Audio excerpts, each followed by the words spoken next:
Di sini kami dari kelompok 2 akan memaparkan tugas kelompok kami, yaitu review jurnal penilaian sumber daya alam 2.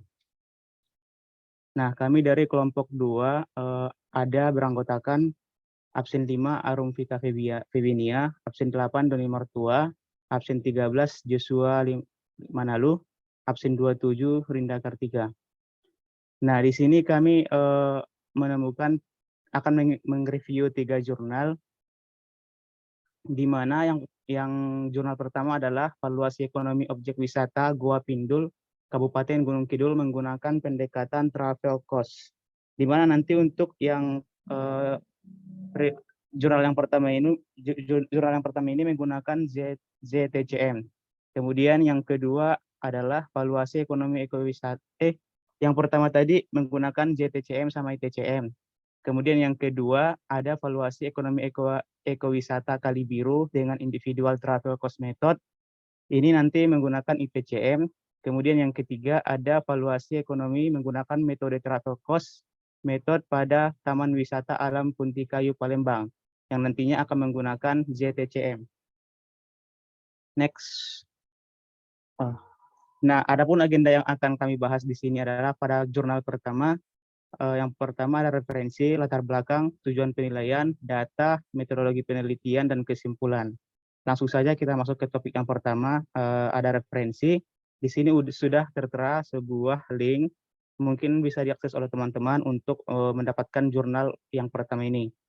Kemudian latar belakangnya adalah bisa kita lihat sendiri.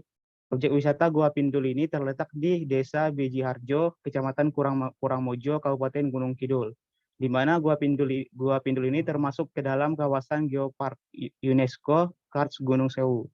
Peningkatan pengunjung tiap tahun yang terjadi di Goa Pindul dikhawatirkan dapat mengganggu ekosistem alami Goa dan menyebabkan tingginya timbunan sampah yang dihasilkan oleh pengunjung. Nah, semakin banyak limbah yang harus ditampung melebihi daya tampung lingkungan, maka di situ juga akan menyebabkan kemampuan alam untuk mengelola limbah juga semakin berkurang. Nah, oleh karena itu, diperlukan pengembangan dalam pengelolaan Goa Pindul. Adapun topik yang kedua tentang tujuan penilaian, yaitu untuk membantu pengambilan keputusan untuk menduga efisiensi ekonomi dari berbagai pemanfaatan yang mungkin dilakukan dalam pengelolaan Goa Pindul. Adapun data analisis pada jurnal pertama ini adalah data primer melalui survei langsung ke objek penelitian.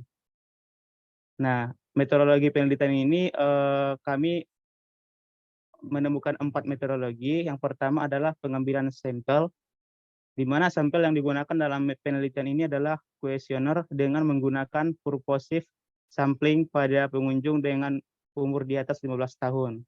Nah, jumlah sampel ini ditentukan berdasarkan jumlah pengunjung pada 1 tahun terakhir menggunakan rumus Slovin sebagai berikut.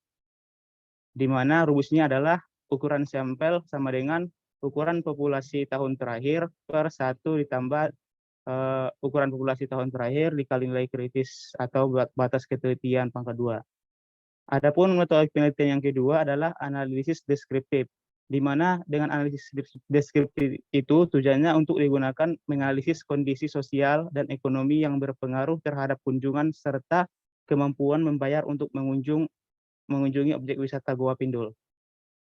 Yang ketiga, metodologinya adalah analisis biaya perjalanan.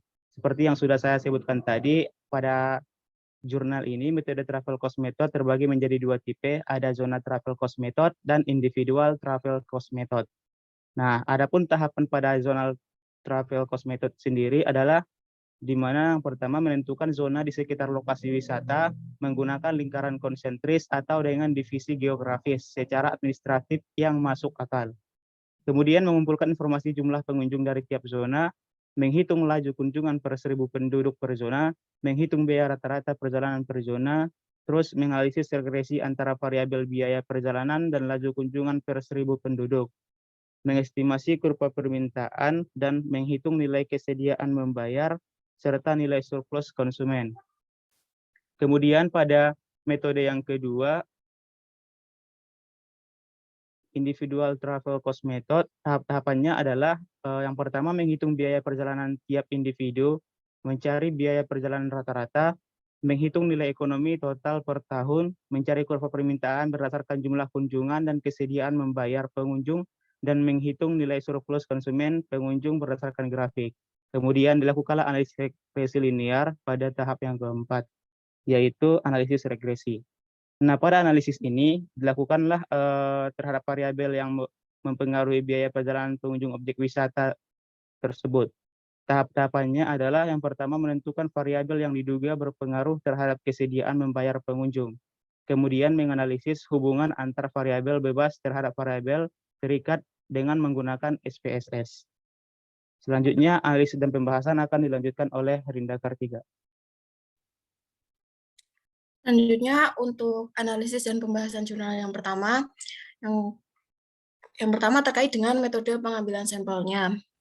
Jumlah pengunjung yang digunakan adalah jumlah pengunjung pada tahun 2015 sebesar 131.240 orang dengan tingkat ketelitiannya sebesar 10%, sehingga didapatkan jumlah sampel yang harus diambil adalah 100 kuesioner. Pengambilan sampelnya dilakukan pada 4 hari yang berbeda selama akhir pekan. Kemudian untuk hasil analisis deskriptif, berdasarkan usia, responden terbanyak yang berusia 15 sampai 30 tahun dan tidak terdapat responden yang dengan usia di atas 60 tahun. Untuk jenis kelamin, respondennya didominasi oleh laki-laki. Kemudian untuk pendidikan, respondennya didominasi oleh lulusan diploma atau sarjana. Kemudian untuk pekerjaan, responden tertinggi memiliki pekerjaan sebagai karyawan swasta. Kemudian untuk sisi pendapatan, responden yang terbanyak berpendapatan antara 2 juta hingga 4.999.999 rupiah dan pendapatan yang lebih besar dari 5 juta. Jadi kedua rank pendapatan ini memiliki jumlah yang sama besar. Sedangkan yang paling kecil adalah responden dengan pendapatan kurang dari 500.000. Next.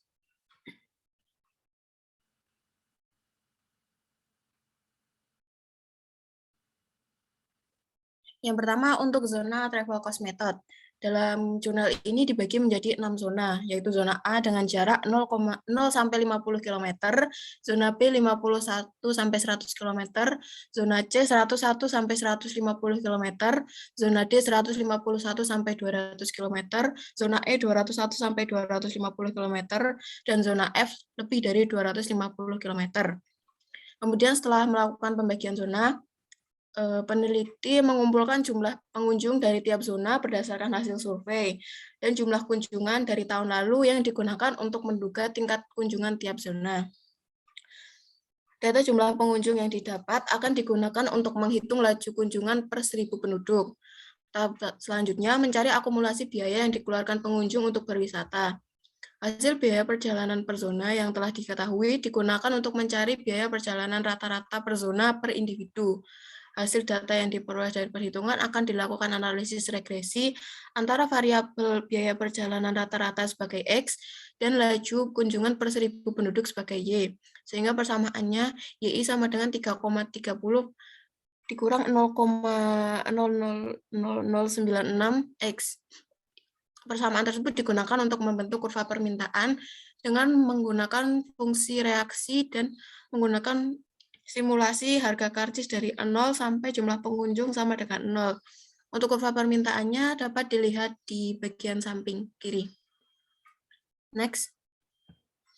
Kemudian untuk individual travel cost method, nilai ekonomi dihitung menggunakan akumulasi biaya perjalanan tiap individu per tahun dari pengunjung. Didapatkan dari jumlah pengunjungnya.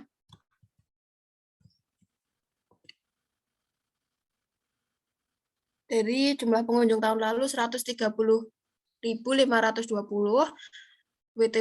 WTP-nya 199.781, sehingga nilai ekonominya 26.075.382.185 rupiah. Kemudian hasil perhitungan rata-rata biaya perjalanan pengunjung dibagi berdasarkan jumlah kunjungan tiap individu. Yang pertama dibagi menjadi jumlah kunjungan 1 kali, 2 kali, dan 3 kali. Dengan WTP dapat dilihat pada tabel. Sehingga didapatlah rata-rata WTP-nya. Kemudian nilai WTP dan jumlah kunjungan digambar menggunakan grafik dan diplot garis lurus nilai WTP rata-rata sehingga menghasilkan nilai rata-rata jumlah kunjungan. Nilai surplus konsumen dihitung menggunakan persamaan regresi antara jumlah pengunjung dan rata-rata WTP pengunjung. Untuk grafiknya dapat dilihat pada bagian kiri. Next. Selanjutnya, untuk analisis regresi. Analisis regresi digunakan untuk mencari variabel apa yang paling berpengaruh terhadap WTP pengunjung. Variabel bebasnya meliputi pendapatan, usia, jenis kelamin, pendidikan, jarak, dan jumlah kunjungan per tahun. Sedangkan variabel terikatnya yaitu biaya perjalanan individu. Dari analisis regresi, variabel yang berpengaruh pada biaya perjalanan adalah variabel pendapatan dan variabel jarak. Dengan fungsi Y sama dengan 0,34 ditambah 0,498 X1 ditambah 0,229 X6. Dengan rincian Y adalah WTP, kemudian X1 adalah pendapatan, dan X6 adalah jarak. Next. Kesimpulan dari jurnal pertama ini, jurnal Travel Cost Method dengan menggunakan harga tiket masuk yang berlaku sebesar 35.000 diperoleh nilai keinginan membayar maksimum konsumen sebesar 10.305.348.126 per tahun dengan surplus konsumen sebesar 7.428.342.496 rupiah dan jumlah uang yang benar-benar dibayarkan oleh konsumen sebesar 3.277.005.630 rupiah. Untuk individual travel cost method, nilai kesediaan membayar sebesar 26.075.382.185 rupiah per tahun dan nilai surplus konsumen sebesar 79.677 atau 10.399.524.104 rupiah per tahun. Untuk variabel yang paling berpengaruh berdasarkan analisis regresi yaitu variabel pendapatan dan variabel jarak. Next. Selanjutnya akan dilanjutkan oleh Arum. Baik, untuk yang selanjutnya, untuk jurnal kedua yang berjudul Valuasi Ekonomi Ekowisata Kalijodo dengan Individual Travel Cost Method yang ditulis oleh Andi Arsalan, Evi Glavitiani, dan Heru Irianto. Adapun yang akan dibahas pada jurnal kedua ini adalah latar belakang, tujuan penelitian, data penelitian, metodologi penelitian, hasil dan pembahasan, kemudian yang terakhir adalah kesimpulan. Yang pertama, latar belakang. Pariwisata di Indonesia menjadi salah satu sektor ekonomi penting dan diharapkan menjadi penghasil devisa nomor 1. Sektor pariwisata ini menjadi trigger dan efek ke sektor lain yang secara pasti mampu menciptakan lapangan kerja dan meningkatkan pendapatan. Pemanfaatan sumber daya alam dalam rangka peningkatan kesejahteraan masyarakat disyaratkan tetap dalam koridor pembangunan berwawasan lingkungan serta lain dimanfaatkan untuk peningkatan pendapatan, juga tetap menjaga kelestarian SDA di masa depan. Nah, ekowisata Kalijodo ini merupakan wisata alam yang memanfaatkan jasa lingkungan yang keberadaannya tergantung pada kelestarian hutan Kalijodo, sehingga dalam pengelolaan dan pengembangannya harus memperhatikan nilai-nilai ekonomi hutan. Nah, demikian nilai ekonomi ekowisata hutan Kalijodo diperlukan sebagai sumber masukan pengambilan keputusan dalam rangka pengembangan dan pengelolaan wisata alam Kalijodo. Next. Untuk tujuan penelitiannya yang sudah disebutkan dalam latar belakang tadi untuk menentukan nilai ekonomi ekowisata Kalijodo sebagai sumber masukan bagi pemerintah daerah dalam rangka pelestarian dan pengembangan ekowisata hutan Kalijodo. Untuk data penelitian yang digunakan ada dua, yaitu data primer dan data sekunder. Data primer diambil dengan teknik wawancara dengan faktor-faktor yang diduga mempengaruhi permintaan kunjungan wisata Kalijodo, seperti biaya perjalanan, pendapatan, pendidikan, umur, jenis kelamin, tingkat pendidikan, dan jumlah tanggungan keluarga, dan lain-lain. Yang kedua, data sekunder diperoleh dari pengelola ekowisata Kalijodo berupa data jumlah kunjungan wisatawan dan informasi lain yang menunjang penelitian. Next. Selanjutnya yaitu metodologi penelitian. Metode penelitian ini menggunakan regresi linier, kemudian uji asumsi klasik, kemudian transformasi model regresi linier menjadi model regresi simulak. Metode penentuan responden yang digunakan adalah non-probability sampling. Kemudian teknik pengambilan sampling yang digunakan adalah purposive sampling. Purposive sampling ini merupakan teknik penentuan sampel dengan mempertimbangkan faktor khusus sehingga layak dijadikan sampel. Responden yang dipilih yaitu dengan kriteria usia 17 tahun atau lebih dengan mempertimbangkan pada usia tersebut responden telah mencapai usia dewasa dini dan telah mampu untuk berpikir dan membuat keputusan. Kemudian kriteria yang kedua adalah pengunjung yang datang memang bertujuan untuk berwisata. Kemudian untuk penentuan jumlah sampel responden dengan pendekatan Isaac-Mitchell, jumlah responden yang didapatkan adalah 68 responden yang dibulatkan menjadi 70 responden. Kemudian fungsi permintaan kunjungan ekowisata kali biru. Isaac-Mitchell-nya itu gimana? Ada rumusnya, Mbak? Rumusnya itu N sama dengan NZ kuadrat P kali 1 min P dibagi ND kuadrat ditambah Z kuadrat P kali 1 min P. Kok nggak kelihatan di sini ya? Iya Pak, nggak ditampilkan. Mungkin untuk yang ke depan ya, untuk presenter ke depan itu bagus ditampilkan ya. Jadi teman-teman nanti kalau ada yang mau penelitian itu gitu ya, atau nanti buat tugas akhir bisa ngelihat papernya Mbak Arum berarti gitu ya. Silahkan Mbak dilanjutkan. Ya, siap Pak. Terima kasih untuk tambahannya Pak. Tambahan dan koreksinya Pak. Kemudian untuk fungsi permintaan kunjungan ekowisata kali biru merupakan regeneration function dari jumlah kunjungan dengan biaya perjalanan dan faktor-faktor sosial ekonomi yang diduga mempengaruhi jumlah kunjungan wisatawan yang tadi. Kemudian fungsi permintaan terhadap kunjungan kemudian digunakan untuk menghitung surplus konsumen. Sehingga nilai ekonomi wisata kali biru dapat diestimasikan dengan rumus berikut. Nilai ekonomi sama dengan nilai surplus konsumen per kunjungan dikali dengan total kunjungan pada 1 tahun terakhir. Dan kemudian selanjutnya hasil dan pembahasan. Pengunjung didominasi oleh kelompok usia 21 sampai 25 tahun atau 54,3% dan kurang dari 20 tahun. Responden pada rentang usia 17 sampai 25 tahun merupakan berprofesi sebagai mahasiswa. Sebagian besar responden belum menikah atau belum mempunyai tanggungan keluarga sebesar 91,4%. Pendidikan terakhir responden SMA atau SMK sebesar 51,4%. Pendapatan responden terbesar adalah pada kisaran 1 juta sampai 2,5 juta, yaitu sebesar 41%. Pengunjung perempuan sebesar 55,7% dan laki-laki 44,3%.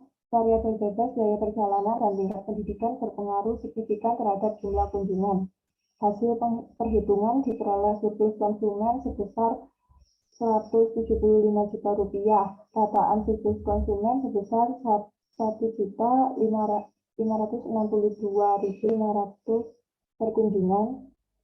Sedangkan hasil analisis data operasional diperoleh rata-rata biaya perjalanan yang dikeluarkan oleh wisatawan tersebut sebesar Rp333.707 per kunjungan. Jumlah kunjungan pada tahun 2016 itu sebanyak 443.070 kunjungan. Nilai ekonomi ekowisata kali biru didapatkan 692.296.875.000 per tahun. Sehingga kesimpulan didapatkan dari jurnal kedua ini, surplus konsumen yang diperoleh dari penelitian ini sebesar 175 juta atau 1.562.500 per kunjungan. Nilai ekonomi ekowisata kali biru sebesar 692.296.000.000 875.000. Upaya konservasi dan pelestarian hutan kali biru harus terus dilakukan. Hutan kali biru yang rusak akan menyebabkan kehilangan nilai penggunaan nilai tidak langsung berupa jasa lingkungan sebesar nilai ekonomi ekowisata tersebut. Nilai ekonomi ekowisata kali biru jauh lebih besar jika dibandingkan dengan pendapatan dari tiket masuk. Laporan tahunan KTH Mandiri itu merupakan pengelola dari ekowisata kali biru ini. Tahun 2016 mencatat pendapatan dari tiket masuk sebesar 5.990.758.000 atau hanya 0,9% dari nilai ekonomi ekowisata hasil penelitian. Hal tersebut menjadi pertimbangan bagi pengelola untuk mengkaji besaran tiket masuk yang lebih sesuai, terutama untuk mendukung upaya pelestarian hutan kali biru. Sekian untuk jurnal ketiga, dapat dilanjutkan oleh Joshua. Baik, untuk yang jurnal ketiga, di sini jurnal ketiga adalah valuasi ekonomi menggunakan metode travel cost pada Taman Wisata Alam Punti Kayu Palembang. Boleh next, John. Yang pertama adalah latar belakang. Nah, kawasan ya. Kalau tulisan semua begini capek orang. Ya Pak. Kedepannya nanti untuk yang itu nggak usah banyak-banyak tulisan begini ya. Poin-poinnya aja yang ditulis. Ya, silakan dilanjutin. Baik Pak. Terima kasih untuk sarannya Pak. Nah, untuk kawasan konservasi TWA Punti Kayu Alam ini, Punti Kayu Palembang ini awalnya merupakan kawasan percobaan pinus. Nah, oleh masyarakat hasil dari TWA ini seperti ikan, kayu, bahkan udara bersih dan pemandangan-pemandangan indah, pemandangan alamnya itu dinikmati. Nah, dinikmati dalam yang dimaksud itu dinikmati adalah masyarakat rela mengorbankan uang untuk menikmati TWA Pintu Kayu ini. Mengorbankan uang dalam arti rela membeli tiket seperti itu. Nah, karena adanya kerelaan ini, maka dilakukanlah penilaian terhadap nilai ekonomi dari Taman Wisata Alam Pintu Kayu Palembang. Nah, untuk perhitungan nilainya, nilai ekonominya dinilai berdasarkan WTP ataupun willingness to pay. WTP itu sendiri dinilai menggunakan metode yang disebut travel cost method. Next. Nah, untuk metode penelitiannya, yang pertama metode pengumpulan datanya, data primer didapatkan dari Balai Konservasi Sumber Daya Alam atau BKSDA dan hasil wawancara menggunakan kuesioner. Sedangkan data sekundernya itu berasal dari buku, jurnal, dan organisasi yang bukan pengolahnya. Untuk metode samplingnya digunakan metode sampling aksidental, yakni sampel yang diambil dari siapa saja yang kebetulan ada. Yang kebetulan ada maksudnya siapa saja orang-orang yang kebetulan ada di TWA tersebut. Kemudian yang ketiga, metode pengolahan data menggunakan metode travel cost method untuk menentukan faktor-faktor sosial ekonomi yang berpengaruh terhadap permintaan jasa lingkungan rekreasi TWA Pintu Kayu.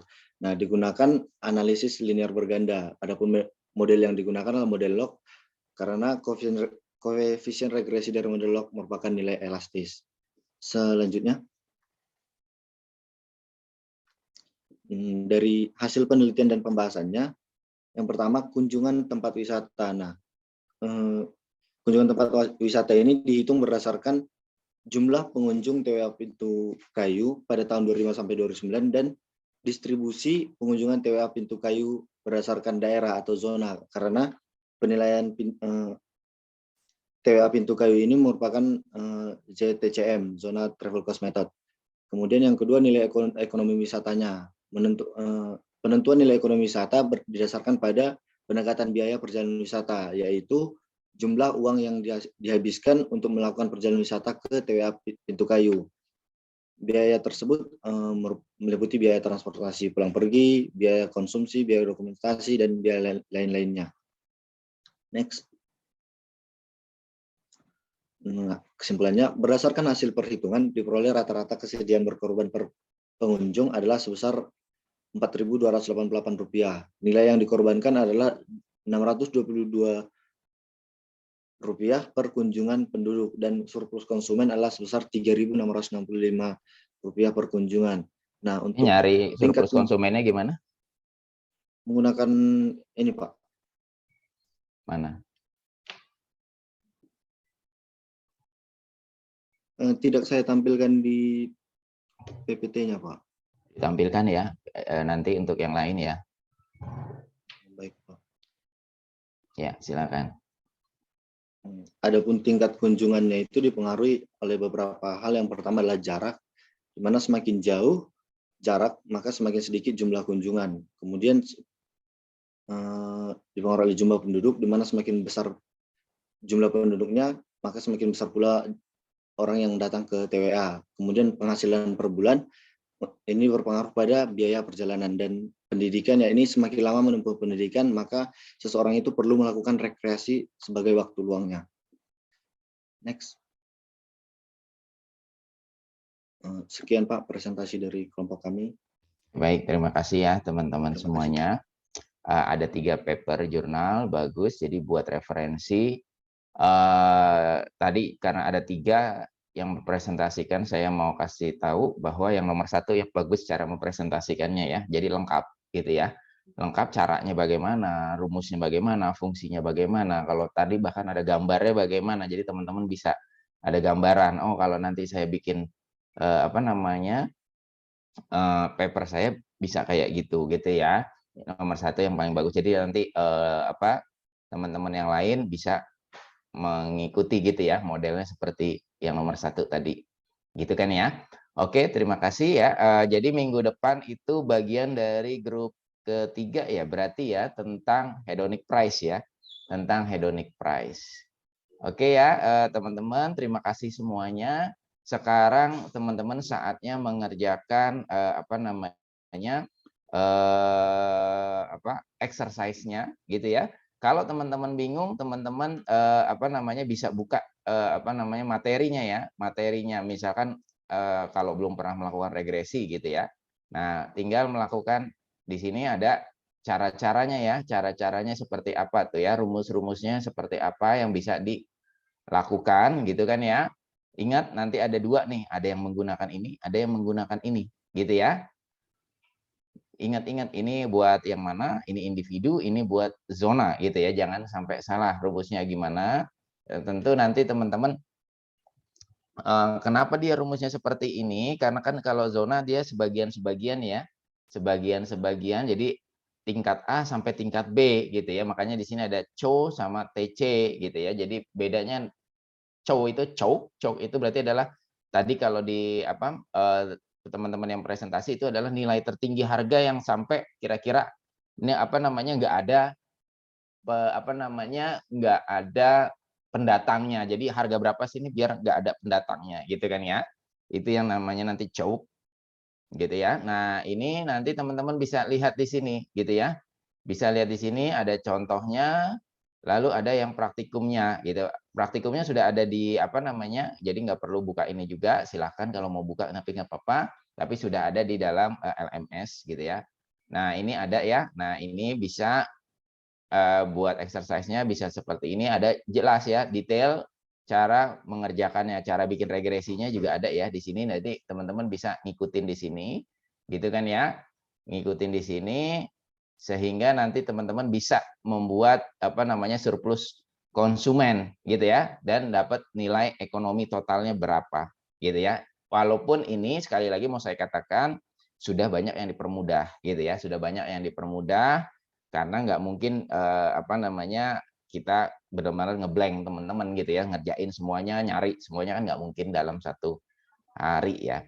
Nah, jadi itu aja yang bisa teman-teman lakukan sekarang. Sudah ada di LMS, tinggal dikerjakan. Sebenarnya harusnya kan sampai jam 10 ya, cuman karena tadi kita ada presentasi, jadi dan untuk mempermudah lagi gitu ya, itu waktunya sampai jam 12 siang ini ya, sampai jam 12 siang ini. Jadi teman-teman masih bisa mengumpulkan sampai jam 12 siang. Ada 2 file.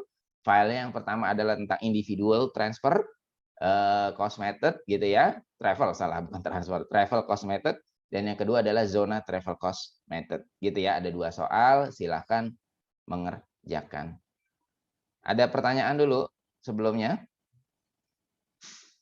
Nggak ada ya? Oke, kalau nggak ada silakan. Tanya Pak, Ya, gimana Mas Dimas? kalau yang PPT kan yang individual ini Pak, zona travel, yang travel ya Pak, individual ya Pak. Kalau yang zonalnya ada ini nggak Pak? Tanya tadi bisa lihat presentasi Mbak Arum tadi, gitu. teman-temannya. Pak. Karena kan zona itu berarti kan apa sih? Kalau bisa juga lihat dari apa yang kemarin kita ya, yang kemarin kita apa namanya presentasi kemarin kita itu kan ada zonanya juga ya. Intinya kan kalau zona, setiap zona dirata-ratakan gitu ya. Lalu baru kita lihat apa namanya, kita dapatkan apa namanya consumer surplus setiap zona, lalu ditambah semuanya. Intinya seperti itu gitu ya. Ditambah setiap semua zonanya dapat total consumer surplus apa namanya consumer surplusnya gitu ya. Pak, terima kasih Pak. Oke ya. Baik, itu dulu. Silahkan mengerjakan. Setiap orang mengumpulkan ya sendiri-sendiri. Oke. Terima kasih semuanya. Selamat pagi dan selamat mengerjakan. Selamat beraktivitas juga. Yuk. Assalamualaikum warahmatullahi wabarakatuh. Bye bye. Waalaikumsalam.